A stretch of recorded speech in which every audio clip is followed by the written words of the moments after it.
কথা বলার জন্য, ঘুষ দুর্নীতি নির্মূল করার জন্য সংসদে যাওয়ার চেষ্টা করতেছি।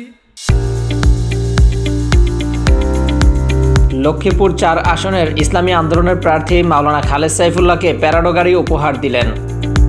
লক্ষ্মীপুর ৪ রামগতি কমলনগর আসনে ইসলামী আন্দোলন বাংলাদেশ মনোনীত প্রার্থী মাওলানা খালেদ সাইফুল্লাহকে এক ভক্ত একটি প্যারাডো ব্র্যান্ডের গাড়ি উপহার দিয়েছেন। নির্বাচনী কাজে ব্যবহারের জন্য গাড়িটি 15 ডিসেম্বর রাতে ঢাকা থেকে কমলনগরের তার বাড়িতে পৌঁছে দেওয়া হয়। ভক্ত পরিচয় প্রকাশে অনিচ্ছা জানিয়েছেন। ৭৫ বছর বয়সী এই প্রবীণ আলেম বর্তমানে কমলনগর উপজেলা চেয়ারম্যান এবং ইসলামী আন্দোলন বাংলাদেশের কেন্দ্রীয় উপদেষ্টা পরিষদের সদস্য। তিনি পীর সাহেব কমলনগর নামেও পরিচিত।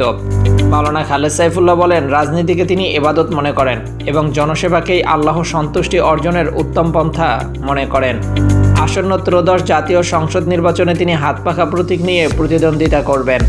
স্থানীয়দের মতে তিনি কখনো কারো কাছে অর্থ চান না, মানুষ স্বেচ্ছায় তার নির্বাচনী কাজে সহযোগিতা করছে।